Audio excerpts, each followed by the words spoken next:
Welcome, guys. This is Shane Worthner, and I'm joined by my wife, Marie-Claire. Hello there.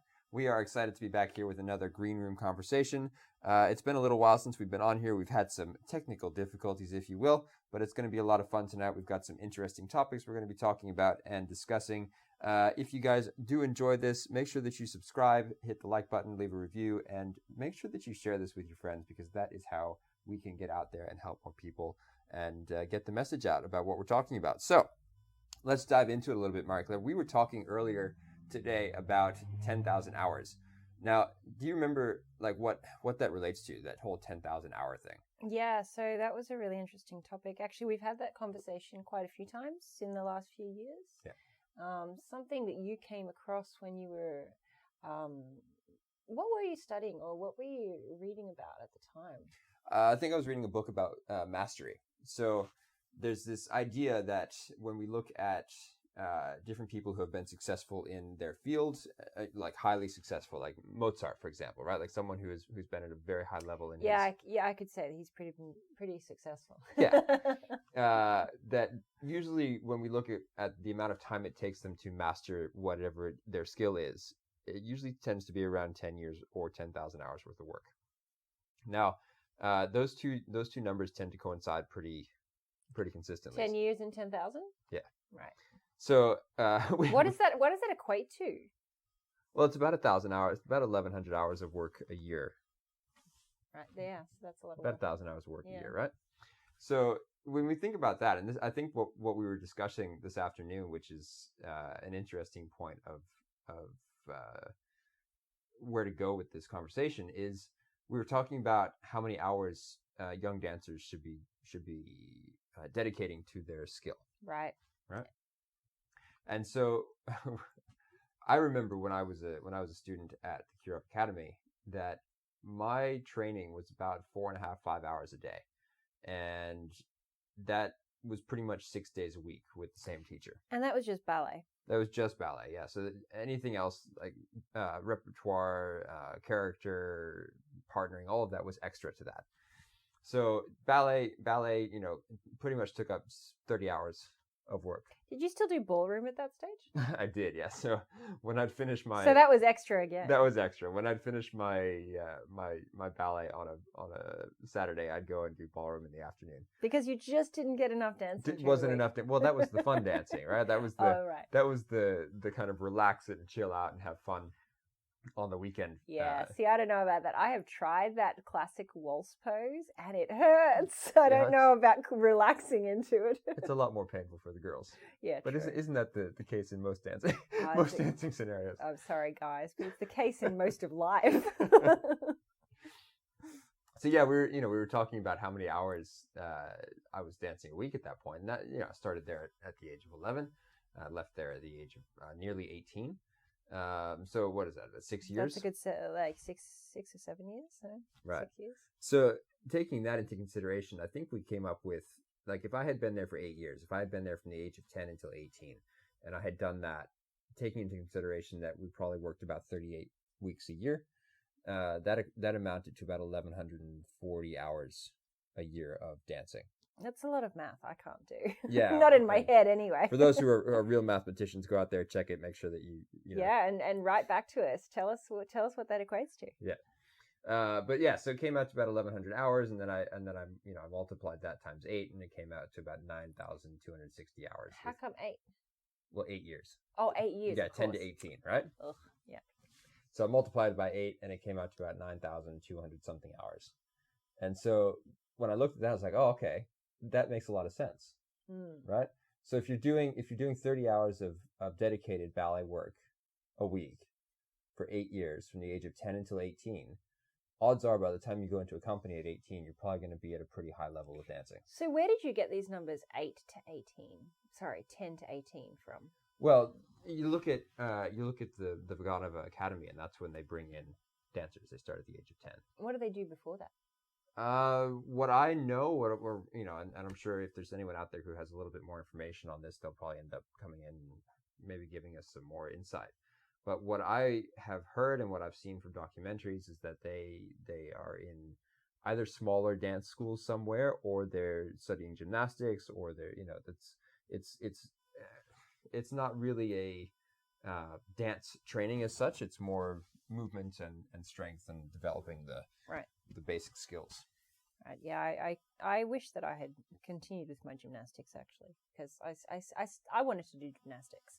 But apparently, so my mother says, there were no schools that were taking me at that age, which is really weird because these days, the younger the better. But at 6 months, they're ready to go. Yeah, that's right. 6 months. What, you can sit up? Good, let's go. Yeah, so apparently I wanted to do gymnastics, and I was a real big Nadia Comaneci fan, and I wanted to be the next Nadia Comaneci. And that apparently Mum took me, and they said, "Oh, she's not quite ready for gymnastics, whatever."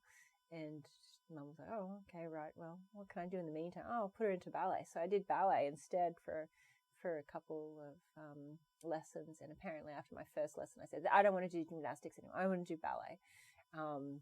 I don't see why I couldn't have done both, but at least for a little while. But yeah, so that's how I started into ballet. But I wish that I had continued that gymnastics, because there's just like so much strength that is put into a gymnast's body from a very young age that I think could be really, really helpful to the developing dancer. And if that's how the Russians do it, then it gives a lot of insight as to why they are so strong. Yep. And have so much body control at the age of 10 when they start their serious ballet training. Yeah, well, I think even Sylvie Guillaume was a gymnast, wasn't she? So I've heard. I can't confirm that, but I have heard. Now, when we talk gymnasts, obviously there are two streams of gymnastics. There's the rhythmic gymnastics, which is the ones with the balls and the hoops and all of that fancy stuff. The hyper mobility, like all that crazy hypermobility you see online everywhere. That's coming from the gymnastics side of things, a little bit circus actually. And then there's the artistic gymnastics, which is the traditional beam and uneven bars and floor work and rings for the men and the vaults and stuff like that. So I do believe that Sylvie Guillaume was studying, or at least was, a rhythmic gymnastics first, which does also explain a lot of her hypermobility. Now, if you've got all these little Russian girls studying gymnastics and they've got that hypermobility and that strength already before they start, then it's no wonder that they come at 10 years old. And the discipline is different, so they start very slowly, but the body control is there. So at the end of the first year, they can already do like this amazing stuff that you don't see often in 10-year-olds around. Well, and I think they're obviously trained to some degree movement patterns. That's really what it comes down to: is how is your biomechanics? How are your biomechanics, and how is your ability to connect the movement of your muscles and the movement of your joints and have control over that? And like at what age does that come in, and how does it all connect? So for me, seeing that is effective, and then the very, very disciplined, long, grueling hours of very slow work, right? Like I mean, you have to love it. That's how slow it is. You have to love it. It is very slow. It's painful, and when people mess up, you start again. You don't say, "Oh, okay, well that's all right. We'll just move on to the next thing." Yeah, tell us. You were kicked out of class, weren't you? Oh, we got kicked out all the time. Yeah, you wouldn't see that here so much. Well, it was interesting because I say kicked out. It was like, you're not focusing, so go. Like if you're away. Not, if you're not gonna put in the focus or be here in this room and learn the combinations and do the work, then you can go and sit outside. You don't because there are other boys here or other students here that are doing that. Right. Yeah, I can see that. And coming back to the podcast that we did last time about respect, it is not just respect for the other boys in the room, it's respect for your work as well. When you come into that studio and you're standing there and you're working on your art form, and we talk about artistry all the time, this is part of it. Artistry doesn't start when you step onto the stage. It doesn't start when you decide to pick up a character, right? This is something that comes when you enter the room and you dedicate yourself towards perfecting those movements. Right. So, 10,000 hours of that, right? 10,000 hours over a course of 8 to 10 years is what's necessary to master the art, to master the skill, to have. Well, the skill really, because artistry. Now, here's an interesting topic for me. I often hear dancers come to me or come to you even, and they're told that they need to work on their artistry. Now, for me, that's really weird, because artistry is something, it's like the cream you put on top of the dessert. You know, you can't work on your artistry if you're still haven't found your technical ability yet. Now, that doesn't mean that you can't feel the music and you can't put feeling into your work. But as far as I'm concerned, if your technical abilities are not strong enough and you can't do it without really putting in that focus of the technical ability, like what you're doing, then the artistry is not going to come out anyway, because you're going to be fumbling around or falling or straining to get a leg up or falling out of a pirouette or falling out of the balance or something like that. And artistry, what is artistry? Well, I think it comes from freedom of being proficient, right? The more proficient you are with the skills that you have, the more free you feel when you're dancing. And so instead of thinking about, am I pointing my feet? Am I turning out? Is my leg stretched? Because we all know that there's so many things to think about when you're dancing. I mean, I've seen those memes. I don't know if you've seen them, but all those memes online of the inner thoughts of a dancer. It's just like a dancer in a pose, even if it's a cartoon or something like that. And then the long list of keep my chin up, hold my stomach in, point my feet, rotate my hips, lengthen my back, extend my leg, and there's just like this long list of things that we're thinking about, which is true. We still do think about all of that.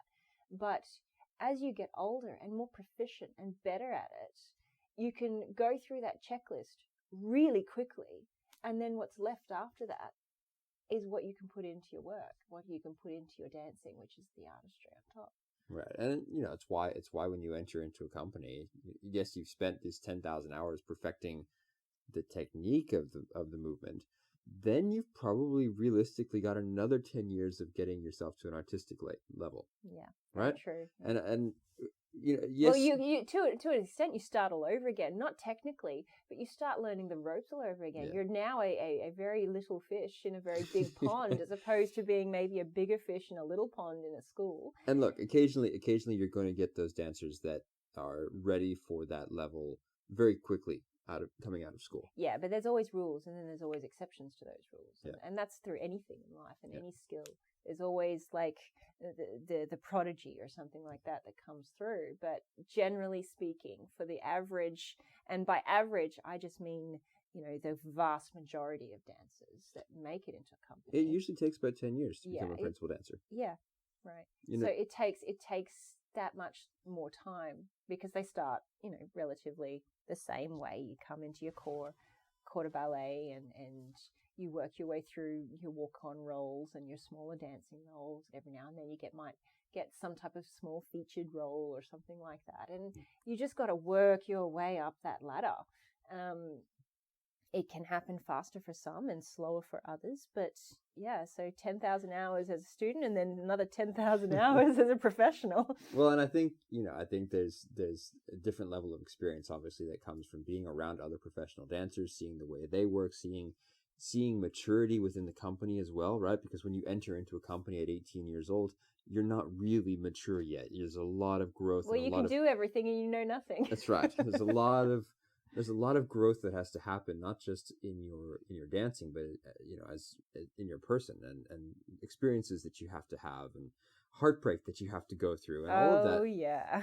All of that stuff, plays into what you will become as an artist. It's part of who you are. Your art represents your values at the end of the day, right? Like what you put on stage is going to represent very much who you are as a person. Right. And yes, you're playing a role and you're trying to create that character, but the way that you approach it is going to come very much from who you are and how you've experienced things. Yeah. So I'm sure, I think I've read something or seen something recently. so one of my favorite ballerinas was Alessandra Ferri, and I think one of the first ballets I ever saw was Romeo and Juliet, and I used to watch that over and over again. In fact, it was one of my favorite roles throughout my career, and I wanted to dance Juliet. I never got the chance, unfortunately. That's another story for another time, but I never got that chance. But the point is that I loved her, and the video I had of her dancing it, I think it was very early on in her career. She was still a teenager or very, very young adult.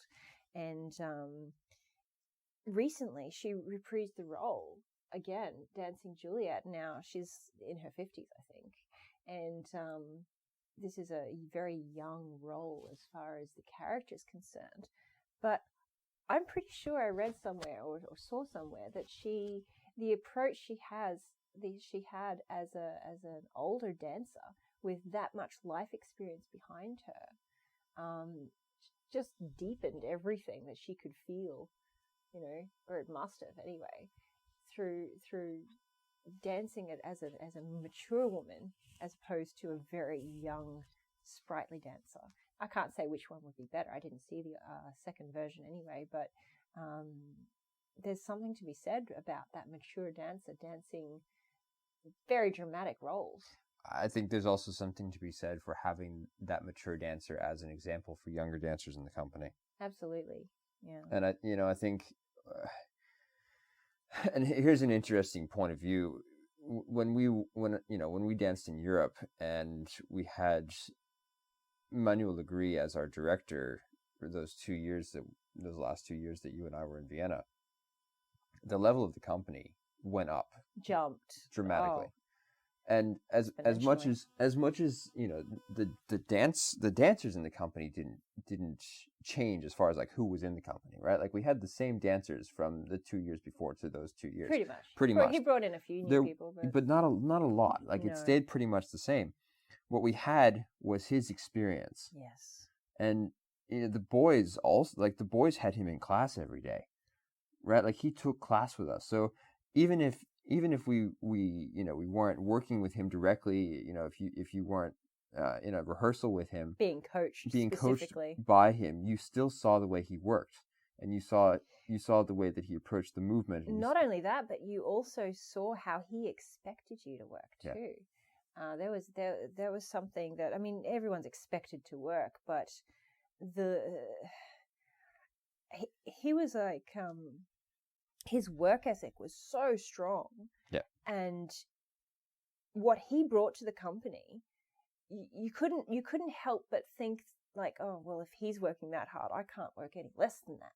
Right. So he even brought up the level of work efficiency anyway. Yeah. Right. So just being there, it's like, oh my God, he's working his little hiney off here. I can't put in any less than that. I'm expected to match that every day. Yeah. And so it was definitely that influence as well. Yeah. Yeah. And I think, that definitely had an impact, and it clearly had an impact for the 8 years beyond that time that we were there. It was, the company dramatically improved. In many ways, not just within Vienna, but had a much greater international standing, and there was a lot to come out of that. But yeah, you got to say that La Scala now, where he is a very lucky company. Very lucky dancers to be able to work with him. Yeah. So, what because it's probably going to be an easier question for you to answer, Marie-Claire, than I can, because I come from outside of Australia. What have you seen in Australia that matches that? Is there an opportunity for dancers to get 10,000 hours of training over 8 to 10 years? Look, I have not traveled extensively through Australia. I have not traveled and seen what other schools are doing. I can only really speak from my experience here. In Brisbane, I haven't seen it in Brisbane. I haven't seen that level of dedicated, focused input into just ballet. Yeah. There's always other stuff. Now, that doesn't mean that the dancers here don't work long hours. True. The students, they do have long hours. I've definitely seen it, that students have put so many hours into their dancing, or into dancing, let me say, that schoolwork is what would be the word? Second, an afterthought? Almost an afterthought. Not quite, because they're still doing it and they're still present in it, but they're so tired that, like, I've had students like, I don't know when I'm going to do this assignment. I've just spent my whole Sunday doing this assignment. So I do think that dancers are definitely dancing for many hours. However, I don't feel that it's focused intentionally on one thing. Yeah. So it's oftentimes different disciplines like jazz or contemporary or this or that or whatever. Yeah. Repertoire work, or not even just repertoire, but Eisteddfod work and concert work and all that type of stuff. That's actually the concert work and the Eisteddfod work and all of those things. That is not actually going to get you better. Yeah. It will maybe give you experience in rehearsing. Yeah. However, the rehearsal itself is not the skill building. Do you think stage experience is important at a really young age? No, I don't actually think stage important. It's fun, but I don't think it's important at a really young age so often. Yeah. I think that one time, maybe 2 times a year, to have some type of pressure put on you in a performance capacity. Yeah. Now, that doesn't have to be in a performance filled with people you don't know. It can be just as simple as in front of all your peers' parents, so an in-house type situation, or an exam even, or assessments, where what you're doing is viewed and judged by someone in the know. Not necessarily for this stage experience. Yeah. I mean, there's so many things so much stress for young children. So I'm talking up until about the age of 12. After 12, you could probably do a few more things as far as solos are concerned and things like that. But up until the age of 12, I really don't see much. It's more of a fun thing, if anything. And if the child is not having fun dancing and performing and having that stress put on them, and it's taking away from their actual training, then no, I don't agree with it. Yeah, it's interesting, isn't it? There's this strange thing that happens in dance where it's like, oh, we just want to put them on stage, just put them on stage, just put them on, and we haven't trained them to, first of all, be comfortable on stage yet, or even to have the knowledge around how to dance with enough proficiency to go onto stage, right? Like, think about what stage is. It's a presentation. It's a presentation of the work that you've done, and it shouldn't just be a choreography. This is the effort that I've put in over however many thousands of hours or hundreds of hours, potentially, depending on how old you are. And this is the work I've put in, and now I'm going to demonstrate to you the work that I've put in, right? And especially at an amateur level, when you're not being paid for it, that's what it is. It's a demonstration of your work. Right. And so if the work is just rehearsing a piece, then all you've done is learn that piece.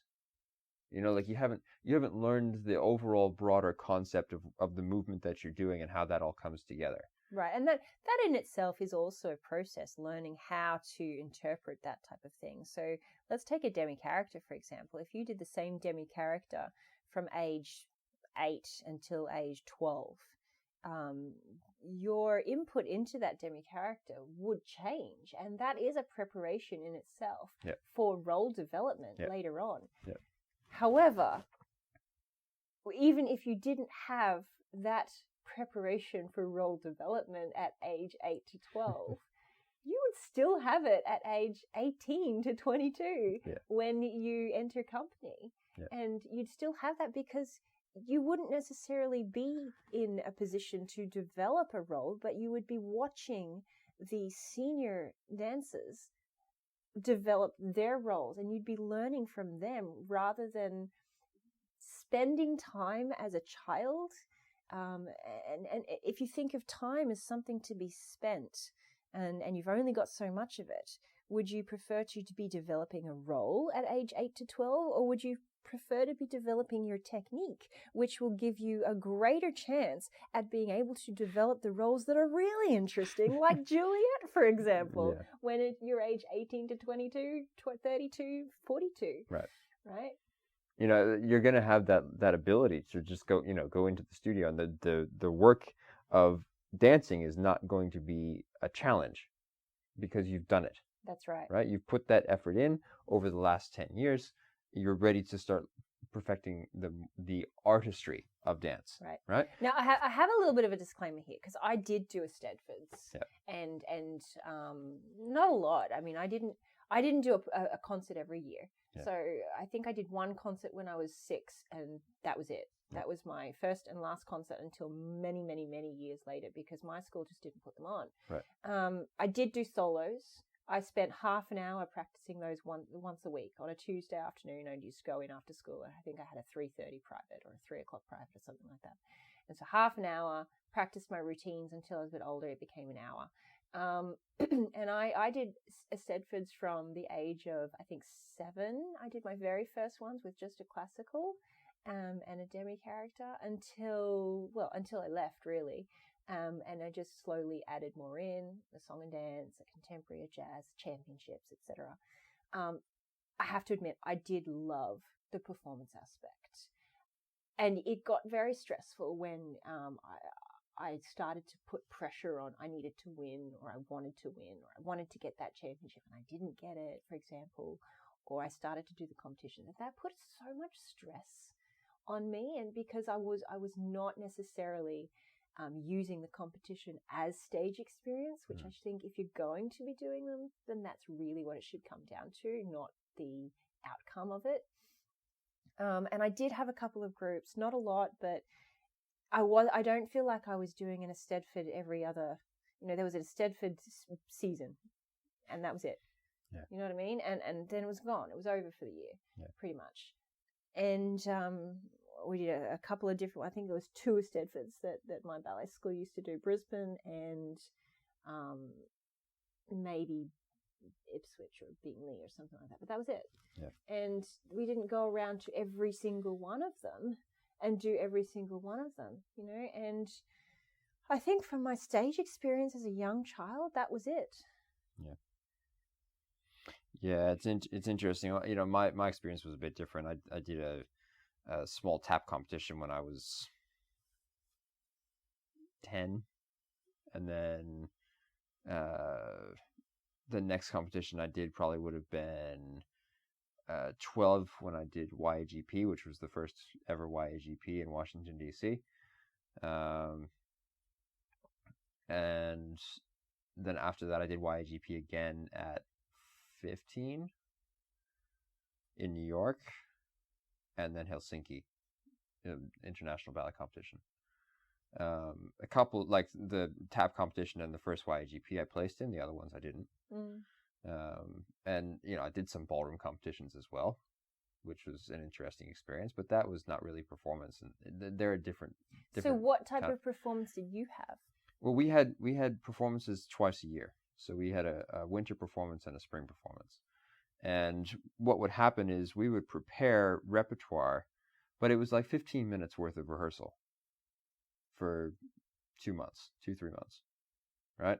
So we would do 15 minutes, each of the boys, whatever we were dancing. Usually we would have a variation, and then as we got farther up, we had a pas de deux.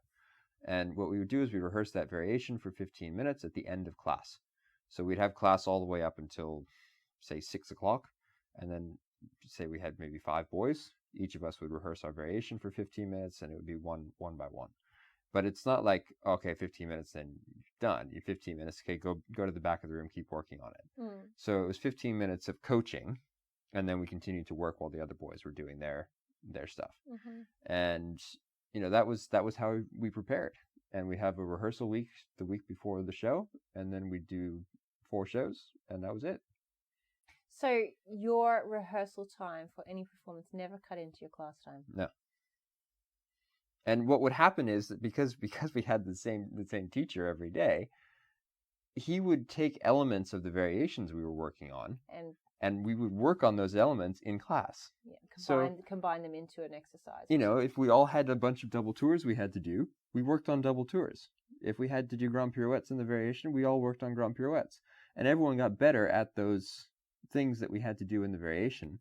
And then doing the variation was just putting it to music. Right. Just figuring out how to connect those steps. Right. And, maybe changing arms or, making things a little bit more stage presence ready so it wasn't so academic, right? Learning how to take it from the academic technique side to this is how you present it to an audience. Right. So with the groups that I used to do, the aesthetic groups I used to do, we only ever rehearsed on a Saturday after everything else. It was never, ever during class time. And I'm talking back in the 90s here, so this is a long time ago. So we never rehearsed during class that I can remember, with the exception maybe of our contemporary, because we only had one contemporary class a week, right? So we do our contemporary class, and then at the end of it, maybe the last 15 minutes, exactly the same as you or something like that, the last 15 minutes we'd maybe spend on going through our contemporary and stuff like that. Same with the jazz. So we only had one jazz class and one contemporary class, and that was it. Everything else that I did was ballet during the week. So I started my full-time training when I was about 13. I was living down the Gold Coast at the time, and I started with a ballet school down there. That's where I started my full-time training, and that was basically, they had an agreement with one of the high schools down there, so that sometimes in the morning we could do ballet class instead of, I don't know, homeroom or something like that. And I think that was maybe once or twice a week. And instead of PE, we could then travel early to our ballet school and to do extra classes there. So that was kind of like an agreement they had, but it still wasn't enough. So I actually stopped doing that. And I went into actual full-time training, which was that's when I started the distance education. And I did, I don't know, maybe 3 hours of ballet every day, 4 days, five days a week. Yeah. And then Saturdays was just another extra ballet day. Now, was that really difficult, the distance education aspect of it? Oh, look, I have to say it was for me because I'm not academically inclined. Yeah. It was more of a motivation thing. Yeah. So I also want to kind of press on here that hadn't been done before. So now it's quite commonplace. Right. But I kind of think of myself as almost a pioneer in that. Not just me, but the group of girls that I was with at the time. I remember my mother having to explain to distance education that this was like, and they were very reluctant. There were a few of us doing it, but they were very reluctant to grant us this exception, because distance education at the time was for students who lived like very far away, like in a farm or something like actual like that. distances. Actual distances, right? So this is very early on in the whole distance education / homeschooling thing. It wasn't as heard of as it is today, especially not for something like ballet training where you lived in the city. It's like, why are you doing distance education? They didn't have a lot of schools at all, really, that combined the ballet with the academics, right? And so there were a couple of opportunities, but not with your like chosen ballet school or anything. So there's a lot of opportunities these days for dancers to be able to do their schoolwork alongside a full-time program. See, I feel like that's something that still is actually missing in Australia. You don't really have multiple options for ballet schools, or really even many options for ballet schools that have academics on site. And I don't mean distance educate, like going and sitting in a room with a tutor and doing something through online tutorials. I mean, like, you go to class with a teacher and you have different teachers teaching different subjects. Well, I think it's starting to kind of come in now. Yeah. I don't know much about the program, but I don't know. I feel like we're about 50 years behind in that case. You know, there's all of these institutions of ballet companies in the world. They all have their ballet school alongside of them, and it's like that's where you go. I mean, I wanted to go to White Lodge when I was 12, which is again. So they started 11, not 10. I think it was 10 or 11. I'm not sure. I think I was 12, but they're either 10 or 11 when they started back then. So whatever they are now, I'm not sure. I haven't caught up with it.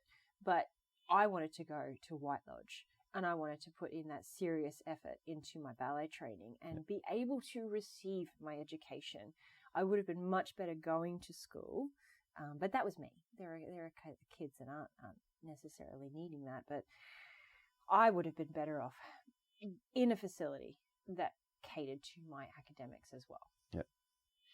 Yeah, it's interesting. You know, there are definitely schools in the U.S. that don't have academic connections, and you have to go through a homeschooling or a distance education process, especially if you're wanting to do full day kind of ballet training.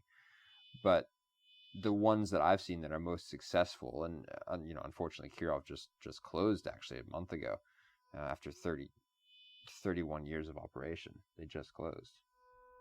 So that's a bit sad. It's very sad, especially because there's a lot of political reasons for it closing. It wasn't necessarily that the school was not functioning; it just was falling apart financially and whatnot. You have a lot of schools in the U.S. and they follow the kind of European tradition of having the academics very closely tied with the dancing, and you go and here's a recommendation for anyone if you want to look for it. Go and find the Children of Theatre Street documentary. Either purchase it or find it on YouTube. It is on YouTube as well. But go and watch that and just look at how the Vaganova school trains their kids, and keep in mind that this was done in the 1970s, and so there's a good amount of communist stuff in the documentary. But you see them, and they eat at the school, they do their education at the school, and they learn ballet at the school. Yeah, here's another thing too, is that I loved boarding school. I really loved, because when I eventually did leave home, I was 15, and I went over to Vienna, Austria, alone. So this is not something that my mum came with me. I went with a group of girls, and that was it. I said goodbye at the airport, and that was it. I was gone for 6 months, and to a completely new place. But the boarding aspect of it, I loved it. I loved the lifestyle, and I felt so mature and going off to my ballet classes, because the ballet, here's the thing about Austria, the boarding school where we lived was about 20 minutes away by tram to the actual theatre. So we had to get up at ridiculous o'clock every morning. It was still dark and snowing and freezing, and make our way. I mean, the house moms, we called them Frauzier, so I don't know what that translates exactly to in English, but the house moms would come in, open the door and bang on the lights, and we were all blinded. It was like, oh my God, go away. And our alarm clocks hadn't even gone off yet. So you're like, aufwachen, guten Morgen. There's a wake up, good morning. And it's like, oh my God, stop, turn off the light. We'd actually get up again and turn off the light because it was so bright and so early. And so yeah, we'd then all bundle up after our breakfast. We'd go downstairs in the freezing stone hallways, and we'd bundle up and go off to the ballet studio in the cold, dark snow on the trams that were just like terrible if you missed them. And our studies, our ballet started at about 8 a.m. Yeah. About 8 a.m., 8:15. And it went through until about midday-ish or just after, so 12:15.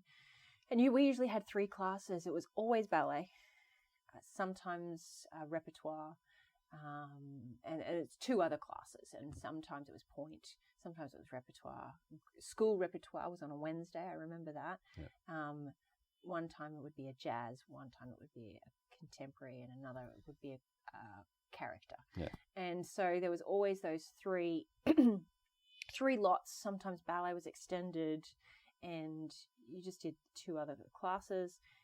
And then we'd go back to the boarding school, have our lunch, and the kids that were in the school, because that was the actual school, they would do their schoolwork, and us Australians would mostly always be doing our distance education. Yeah, that was distant. Right. That was pretty distant being in Austria. But the rule at the time was once you were a certain age, you didn't actually have to complete school anymore. So there were a couple of us that kind of fudged that part of it.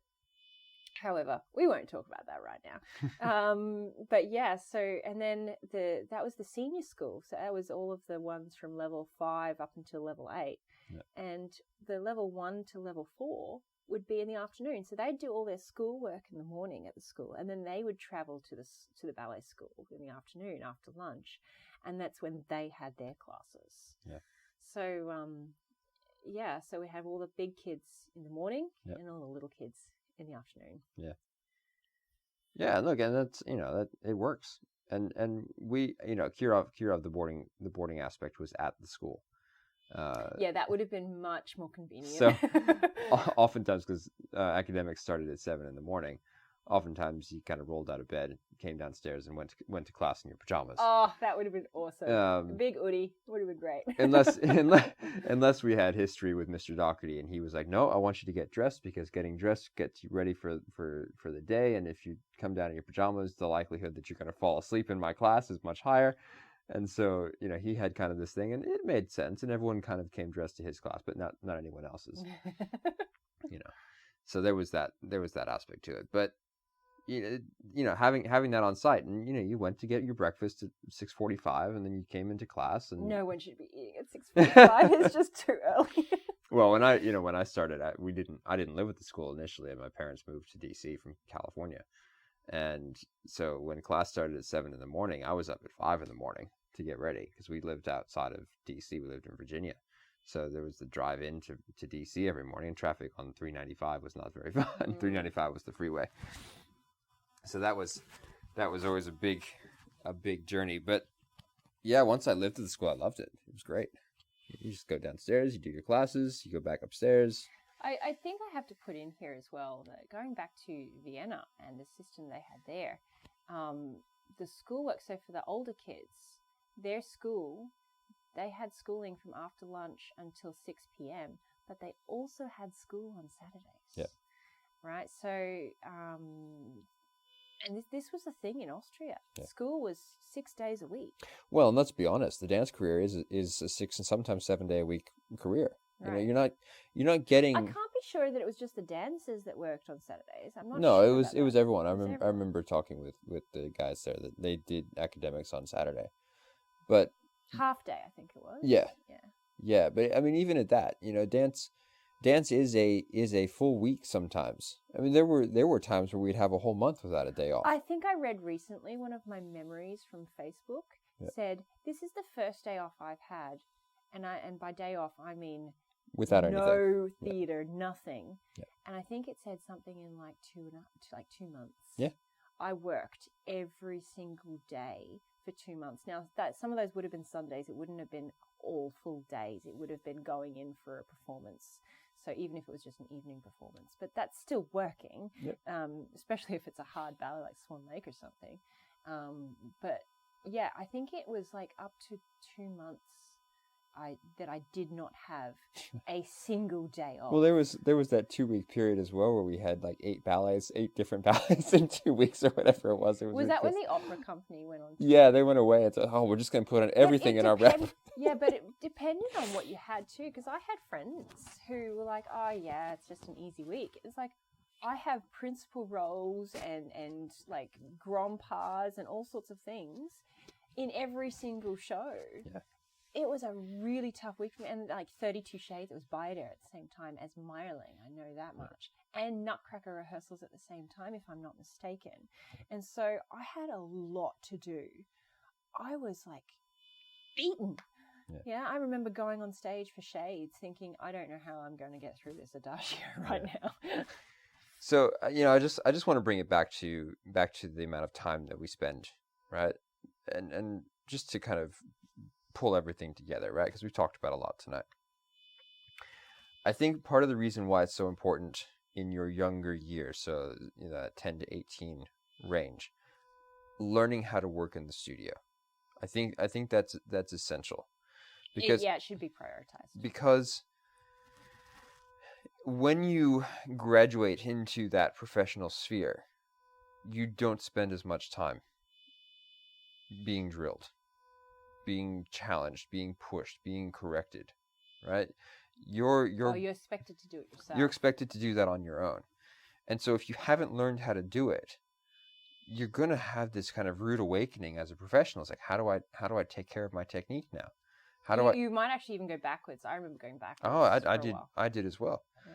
So how do I do that? How do I take care of that? And so the time that you have now, this is directly speaking to any young dancers listening to this, the time that you have now to spend in the studio and work on yourself. I don't mean even in class with a teacher. I mean, go into the studio, work by yourself, practice things. In front of a mirror. In front of a mirror, look at yourself. Take that time. Famous words from my teacher, Mr. Kucheruk, were, "Okay, boys, you've done your class. Now go do 1,000 tendus." And that was every night. It was like, go do 1,000 tendus, 1,000 pliés, 1,000 tendus, thousands. Just when you think you've done enough, keep doing more. You don't have to do anything else. Just pliés and tendus. Just work on that. And I understand it now. I didn't understand it then. No. I understand it now. So that comes back to the whole, when you're young, you can do everything, but you know nothing. And then when you're old, like we are, you can't do it anymore, but you know everything. Isn't it funny that we think of ourselves as old now, and when in reality we're still both of us still quite young. That's the mentality of the dance career. It's so short. And I think what I want to end this with tonight is that famous quote around, I think it was, I want to say it was Rudolf Nureyev. I'll check this and I'll bring it up in the next one. Pretty sure it was Rudolf Nureyev who said that dancers die twice. Oh yeah, I think I remember him saying that too. Once on stage and once when we retire from the stage, and once when we actually die. Ends. Yeah. Right. Because the reality of it, if you do make it to that professional level, which is already one of the most challenging things on earth to do, if you do make it to that professional level and you have a career that takes you around the world and exposes you to cultures that you have never even considered being exposed to, and stages that only a handful of people on earth have ever graced, that when you have to say goodbye to that, it's terrible. It's terribly sad. I mourned for so long. I think I do. I think I still do. Well, yeah, I still do too, but I'm too busy to mourn now. But and then in saying that, what do you do after that, right? Because you've dedicated potentially from the age of 5. And even some dancers that I talked to now, dedicated 20,000 hours. two years old. Some of these kids are starting to pick up dance these days, right? So let's say they retire at the age of 40. All they've known is the studio. All they've known is the stage. All they've known is that performing career, and it's no longer open to them. It's no longer available for them to be a part of, and they're just thrust into this new life of like, well, go figure it out. Yeah, and I must say, when you do stop dancing and you go out into the world, all of a sudden, wow, there's a whole new world there. But it is so different. Yeah. The dancing world, when you're in it, is otherworldly. It's exactly that. It is the dancing world, and there's nothing like it. And then you come into the real world, and it's like smack reality. Yeah. And it is different. It is so different. Yeah. And I think a lot of that comes again from that dedicated persistence and consistency and practice that only really exists in certain professions. It's not in everything. You don't have to dedicate 10,000 hours to doing marketing or flipping hamburgers or even maybe plumbing or becoming an electrician. You can become very good at your craft. but you don't have to become a master craftsman. You don't have to start doing it at age 10. No. And let's say you start at the age of 25, you could probably continue to do that up until retirement age, right? Probably until the day you die. So the unique aspect of dance, and potentially a handful of other sports, is that you have to dedicate that much time, you give up so much, and then it's over so quickly. And you're left. It is fleeting. And you're left with this understanding of everything that you could have done, and then you decide to teach that and help others. And I think for me, that's what I hope to bring. Oh, for me too. With my teaching, but also with this podcast, is an opportunity to speak candidly on the things that I've experienced and the things that you've experienced, Marie-Claire, so that people can listen. Because, I didn't have something like this with my teachers. And I know that they had stories to tell and things that they could have brought to us. But the time, even though it was 10,000 hours, it was still limited. I wanted more. Absolutely. It was spent perfecting the skill rather than listening to the stories. Yeah. So I think that's a place to wrap it up. Thanks for listening, guys, and thanks for coming in and being a part of this experience. So here's just a little song. So I would work 10,000 hours, and I would work 10,000 more. There you go. That's it, guys. All right. Well, thanks. Share this, guys. That's it. Get on there, share the podcast, like the podcast, review the podcast, and we will see you next week. Have an awesome day. See you later. Bye.